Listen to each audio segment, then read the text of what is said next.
தமிழ் நெஞ்சங்களே, இதயம் கனிந்த நல்வணக்கம். நல்ல நண்பர்கள் இல்லாமல் நம்மளால் வாழ முடியுமா? உறவினர்கள் இல்லாமல் கூட வாழ்ந்துடலாம், ஆனால் நண்பர்கள் இல்லாமல் வாழ முடியுமா? சரி, ஒரு நல்ல நண்பனை நாம் பெறுவதற்கு எது நல்ல வழி? ஒரு மிக நல்ல நண்பனை நாம் பெறுவதற்கு எது மிக நல்ல வழி? நாம் ஒரு நல்ல நண்பனாக நடந்து கொள்வதுதான் மிக நல்ல நண்பனை பெறுவதற்கான மிக சரியான ஒரு வழி. அப்படி நண்பர்கள் நமக்கு எப்படி இருக்கணும் அப்படின்னு கேட்டால், ஆபத்துக்கு உதவுகளாக இருக்கணும். நமக்கு ஒரு கஷ்டம் வருது அப்படின்னா கஷ்டத்தை சொல்கிறதுக்கு முன்னாடி ஓடி வந்து உதவுகளாக இருக்கணும், இல்லையா? அப்படி நட்பு என்பது உறவை விட மேலானது. பாருங்களேன், ஒரு கல்யாண வீடு, நம்முடைய உறவினர்கள்லாம் சாப்பிட உட்காந்துருக்குறாங்க, நம்முடைய நெருங்கிய நண்பன் ஒருத்தனும் இங்கே சாப்பிட உட்காந்துருக்கிறான். அப்போ ஒரு முக்கியமான விருந்தினர் வரார். கொஞ்சம் யோசிச்சு பாருங்கள். எந்திரின்னு சொல்லணும், யாராவது ஒருத்தரை எழுப்பிட்டு உட்காந்து வைக்கணும். யாராவது உறவுக்காரனை எழுப்ப முடியுமா? மாமனை எழுப்ப முடியுமா? மச்சனனை எழுப்ப முடியுமா? பெரியப்பாவை எழுப்ப முடியுமா? பெரிய ஜாதி சண்டையே வந்துடும். நான் நண்பனாக இருந்தால் சொல்லலாம், பிரதர் நீங்கள் கொஞ்சம் எந்திரிங்க, நம்ம முக்கியமான ஒருத்தர் வந்துட்டார், நீங்களும் நானும் அப்புறம் சாப்பிட்டுக்கலாம். ஏன், நாமளும் அவர் வித்தியாசமே கிடையாது. நமக்கு ஒரு கஷ்டம்னா அவனுக்கு கஷ்டம். நம்ம கஷ்டத்தை தெரிஞ்சு நடந்துக்கிறவன் யாரு? நல்ல நண்பர். எனவே நல்ல நண்பர்களை பெறுவது முக்கியம். அந்த நட்பை விளக்குவதற்கு ஒரு அருமையான கதை இப்ப பாருங்களேன். உடுக்கை இழந்தவன் கை போலாங்கே இடு கண் களைவதாம் நட்பு.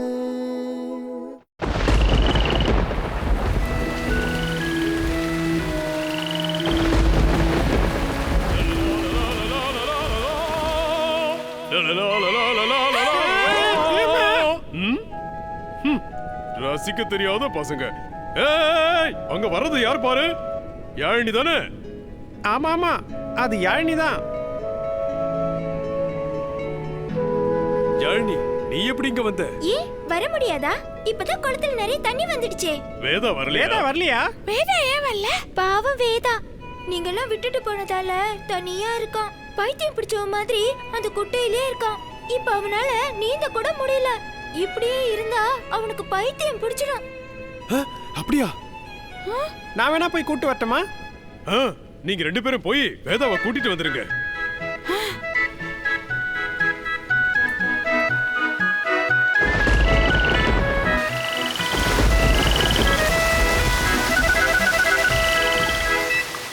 ச்சே, மறுபடியும் மழை வந்துருச்சு.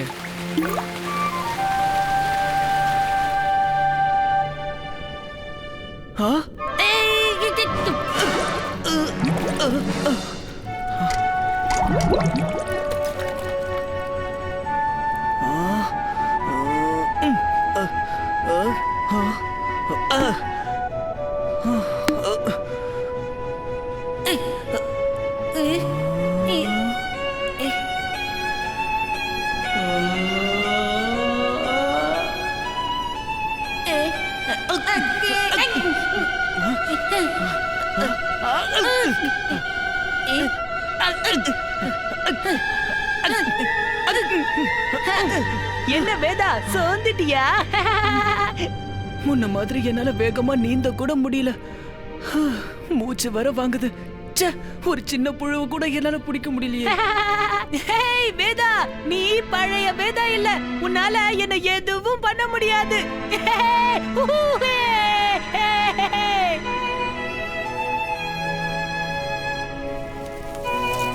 ச்சே, ஒரு சின்ன புழுவை கூட என்னால பிடிக்க முடியலையே.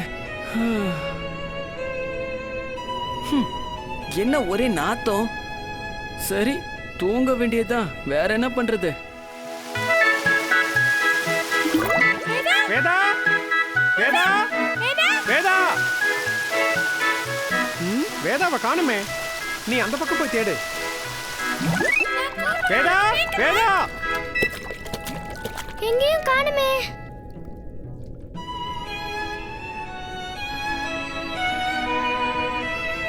ஓட தண்ணி வந்தப்போ அவன் குதிச்சு மேல போயிருப்பானோ? இல்ல இல்ல, வேதா வீட்டுக்கிட்ட இருப்பான்னு யாழினி சொன்னாலே. அப்ப வீட்டுக்கு போவோம் வா.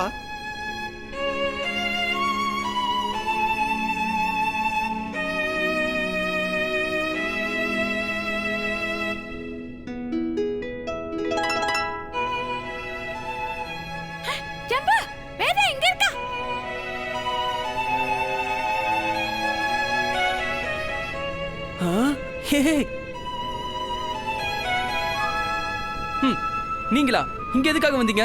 நாங்க உன்னை கூட்டிட்டு போக தான் வந்தோம். ஓ, ரொம்ப சீக்கிரமாவே வந்துட்டீங்கல்ல. நாங்க இந்த குளம் வத்தி பார்த்துக்கு முன்னாடி இங்க வரலான்னு இருந்தோம். ஆனா இந்த பெரியவர் யாரு அந்த செவிட்டு மீனா? அவரை செவிடுன்னு சொல்லாத. நீ வரலப்பா. வா வேதா, நீ அங்க வந்து பாரு. எனக்கு ஞாபகம் இருக்கு, உங்க கோழத்தனை உட்பட பயந்தாங்குழி பசங்களா. நாங்க விட்டுட்டு போனதுனால தானே எல்லாம். ஆனா நீ தான் வரமாட்டேன்னு பிடிவாதம் பிடிச்ச. ஞாபகம் இருக்கா? எல்லாம் எனக்கு தெரியும். சரி, நான் போறேன். நல்லது கெட்டது இன்னும் உனக்கு தெரியல. ச்சே.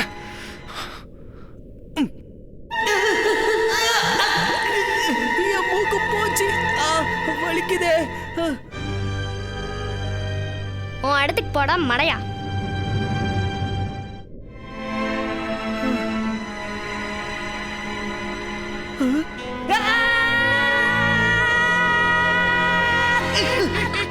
என்ன பார்த்து இவ்வளவு பயமா? நீயா?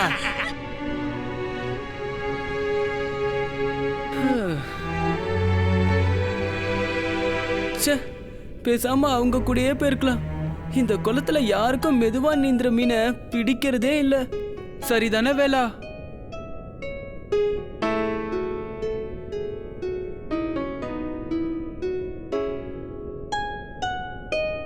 நீ தான் மெதுவா நீந்துற மீனுன்னு உன்னை கேலி பண்ணிட்டு இருந்த. நீ எந்த அளவுக்கு கஷ்டப்பட்டிருப்பன்னு எனக்கு இப்போதான் தெரியுது. என்ன மன்னிச்சிடு வேலா. பரவாயில்ல வேதா. யார் இது? நான் தான். நான் தானா? நான் தான் வேலா.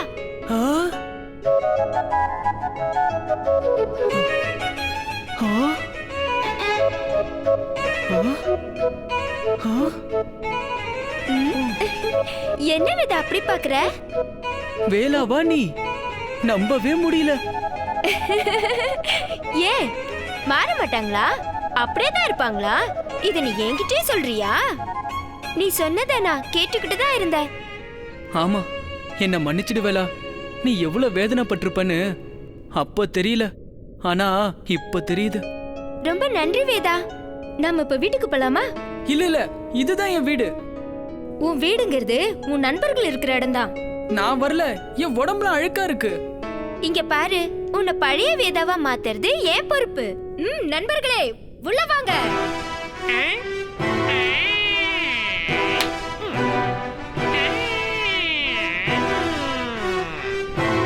சொல்லுங்க, நாங்க இப்ப என்ன செய்யணும்? நம்ம நண்பனை கொஞ்சம் சுத்தம் செய்யணும்.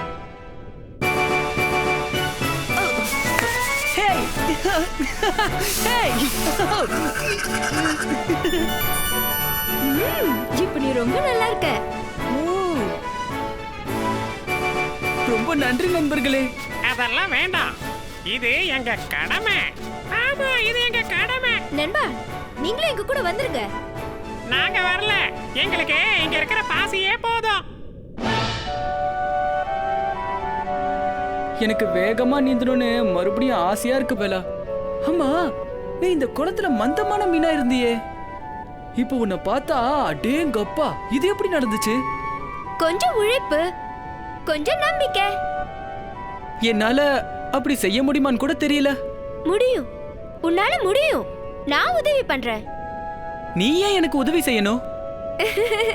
நண்பனுக்கு நண்பன் தான் உதவி செய்யணும். அது நம்ம எப்பவும் செய்யறது தானே. அப்படிதான். நல்லா இழுத்து விடு. சரியா போற. இப்பதான் நீ பழைய வேதாவா இருக்க. அப்படிதான் வேதா, நீ சரியா தான் போற. எனக்கே தெரியுது.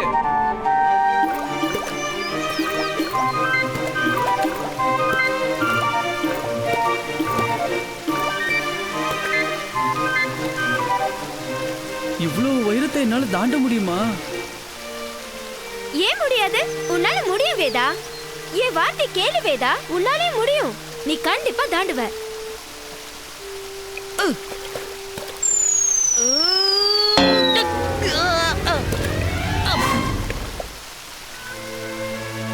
நான் தான் முதல்ல சொன்னல என்னால முடியாதுன்னு.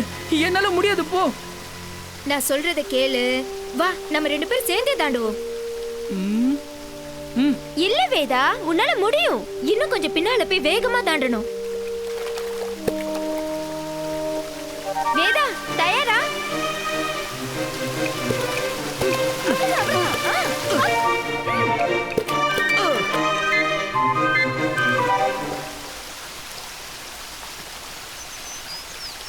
ஹேய்! என்ன பயந்துட்டியா? இப்பதான் நீ பழைய வேதாவா இருக்க. இந்த இடம் ரொம்ப அழகா இருக்கு. இந்த இடம் உனக்கு ரொம்ப பிடிக்க போகுது பாரு. ஏன் இப்பவே பிடிச்சிருக்கு? ஆஹா, என்ன அருமையான இடம். இந்த அழகான இடத்தை விட்டுட்டு குட்டையில போய் கிடந்தனே.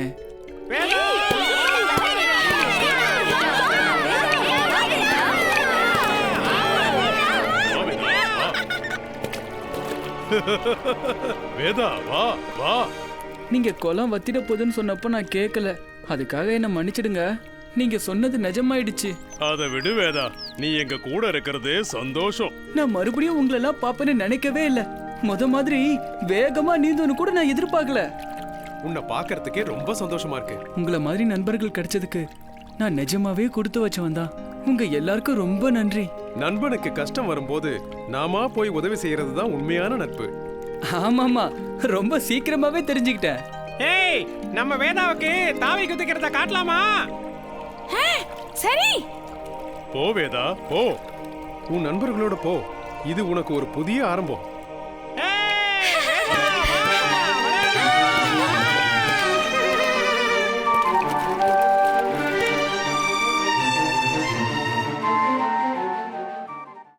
நட்பு என்ற அதிகாரத்தில் திருவள்ளுவர் எத்தனை விதமான வார்த்தையை பயன்படுத்துகிறார் தெரியுங்களா? நட்பு, நட்பு ஆராய்தல், பழைமை, தீ நட்பு, கூடா நட்பு, 5 அதிகாரத்தை ஒதுக்கியிருக்கார் நட்பை பற்றி பேசுவதற்கு திருவள்ளுவர். அந்த நட்பு எப்படி இருக்கணும் அப்படிங்கிறார். உடுக்கை இழந்தவன் கை. நம்ம உடம்புலேருந்து ஆடை திடீர்னு நழுவுது, பளிச்சுன்னு நம்மளை அறியாமல் நம்ம கை போய் அந்த இடத்த அப்படியே பிடிக்கும். வேஷ்டி நழுவுதுன்னா கை போய் பிடிக்கும். ரிஃப்ளெக்ஸ், அனிச்சை செயல், திட்டமிட்டெல்லாம் செய்கிறது இல்லை. அது உடனடியாக அந்த உத்தரவு பாயும், உடனே போய் அந்த ஆடையை அப்படியே மறைக்கும், ஆடையை அப்படியே பிடிக்கும். அப்படி நண்பர்கள் இருக்க வேணுமா? கஷ்டப்படுறேன்னா வந்து சொல்லி தலையை சொரிஞ்சு அப்புறம் காசு கொடுக்கறதெல்லாம் இல்லை. அவன் கஷ்டப்படுறான்னு கேட்கறதுக்கு முன்னாடியே ஓடி போய் செய்வது. எப்போவுமே ஆழ் மனப்பதிவில் இருக்கிற காரியம்தான் அனிச்சை செயலாக அப்படியே வெளியில் வரும். நமக்கு அறியாமலேயே ரொம்ப ஆழத்தில் பதிஞ்சிருக்கணும். கைக்கு தெரியாது, நம்ம ஆடைக்கு இப்போ உதவ போகிறோம்னா தெரியாது, ஆனால் அந்த கை போயிடும்.